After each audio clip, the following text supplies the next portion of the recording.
स्वागत है आपका। चलिए आज आपको लिए चलते हैं उस पार्टी में जहां मेहमानों से ज़्यादा चर्चा मेज़बानों की हो रही है। जी हाँ, 100 साल का जश्न। आरएसएस की शताब्दी, एक ऐसा संगठन जिसने कथित तौर पर सबसे ज़्यादा विरोध झेला है। विरोध इतना झेला कि अब तो इनके फैन फॉलोवर्स और हेटर सब एक ही पंडाल में समोसा खाते नजर आ रहे हैं। और भागवत जी का बयान सुनिए, आरएसएस ने जितना विरोध झेला उतना किसी ने नहीं, लेकिन देखिए आज वही विरोधी यहाँ बैठकर तालियां बजा रहे हैं। वाह क्या बात है। विरोधी भी जैसे करण जौहर की मूवी में कैरेक्टर, पहले नफरत फिर प्यार। अब असली कहानी शुरू होती है जश्न के पीछे तनाव। लेकिन दोस्तों, जश्न के बीच एक हल्की सी खटपट भी है, और ये खटपट है आरएसएस और बीजेपी के बीच। अब तक सबको लगता था आरएसएस और बीजेपी का रिश्ता भाई भाई जैसा है, राम लक्ष्मण की जोड़ी है, एक बोले तो दूसरा माने। लेकिन इस वक्त हालात ये हैं कि नागपुर में बैठी संघ की बड़ी बहन ऑर्डर पास कर रही है और दिल्ली में बैठी सत्ता की जोड़ी मोदी शाह कह रहे हैं भाई टाइम नहीं है। 100 साल का सफर और आज की हकीकत जरा सोचिए।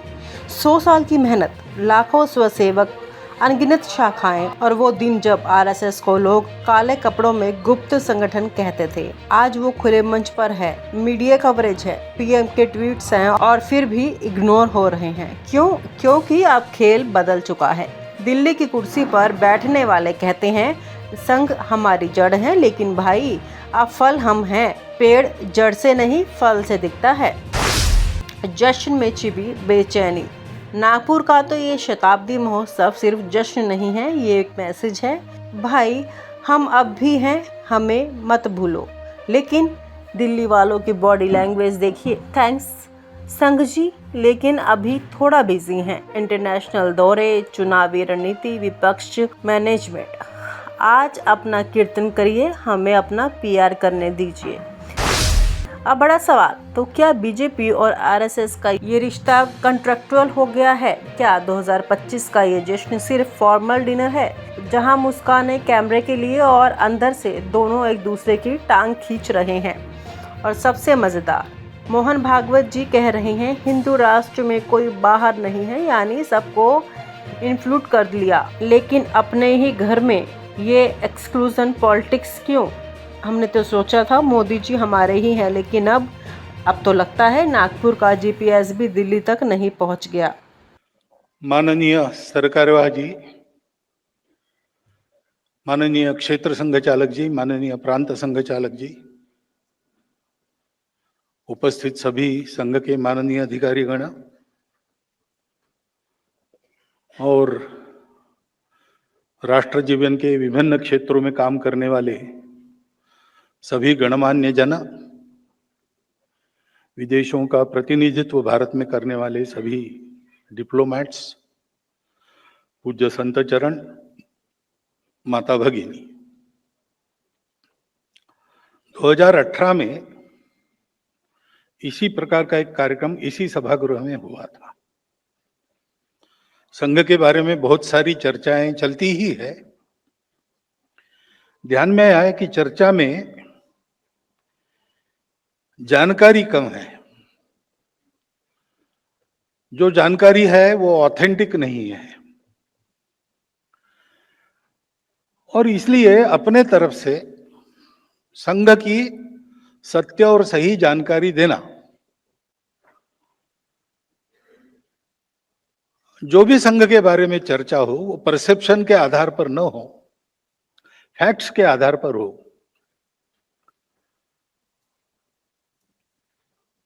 वो मालूम होने के बाद निर्णय क्या करना, निष्कर्ष क्या निकालना, वो तो जो सुनेगा उसका अपना अधिकार है।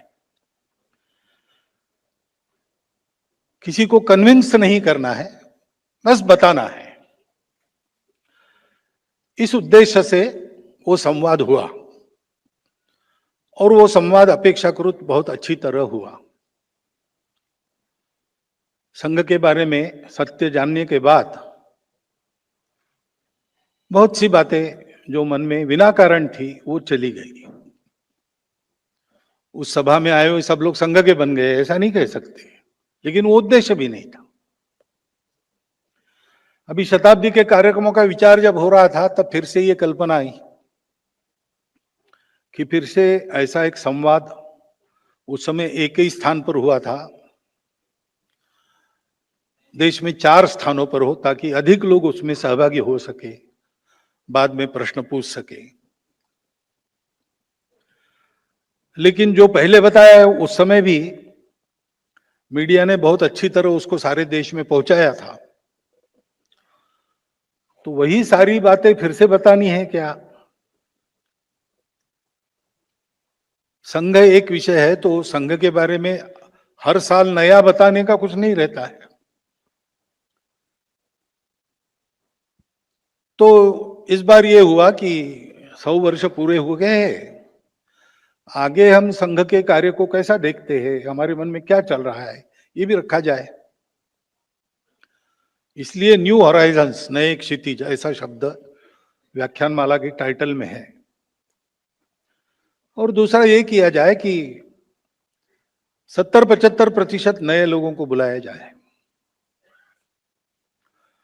तो इसलिए जो 2 व्याख्यान होने वाले हैं उसमें आज के व्याख्यान में संघ के बारे में मैं बताऊंगा। पिछली बार जो 2 भाषणों में बताया वो एक भाषण में बताऊंगा। 100 साल की संघ की यात्रा हो रही है। क्यों हो रही है? संघ चलाना है ऐसा नहीं है, संघ चलाने का एक उद्देश्य है। और ये राष्ट्रीय स्वयंसेवक संघ क्यों शुरू हुआ, इतनी सारी बाधाएं वगैरह आई, स्वयंसेवकों ने सारी कठिन परिस्थितियों में से रास्ता निकालकर इसको चलते क्यों रखा, और 100 साल चलने के बाद भी नए क्षितिजों की बात क्यों कर रहा है,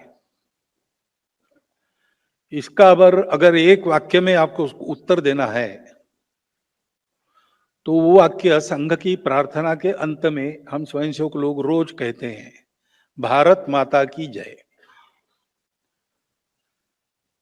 अपना देश है, उस देश की जय जयकार होनी चाहिए, उस देश को विश्व में एक अग्रगण्य स्थान मिलना चाहिए। लेकिन क्यों मिलना चाहिए? अग्रगण्य स्थान तो एक ही देश प्राप्त करेगा और विश्व में सैकड़ों देश है, उसके लिए भी एक नई स्पर्धा उत्पन्न करनी है क्या? तो ऐसा कोई इरादा नहीं है। लेकिन उसके पीछे एक सत्य है,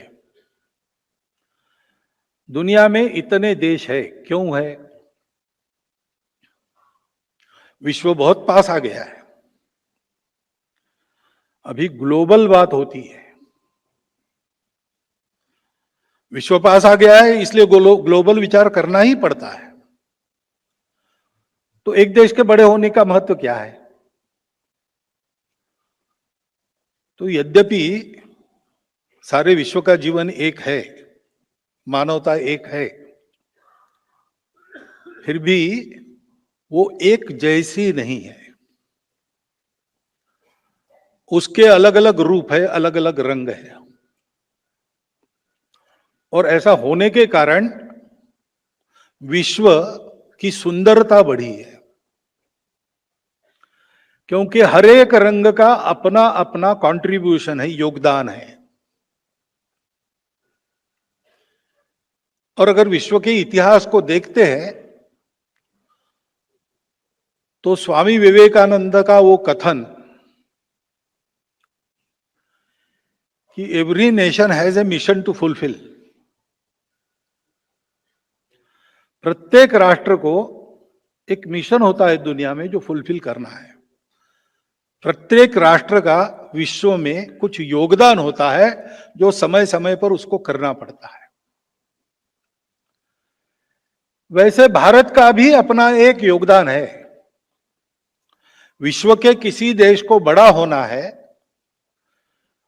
अपने बड़प्पन के लिए नहीं होना है, उसके बड़े होने से विश्व के जीवन में जो एक आवश्यक नई गति चाहिए वो पैदा होती है, उसका उस प्रकार का योगदान होता है। इसलिए योगदान करने लायक उसको बनना है, इसलिए बड़ा होना है।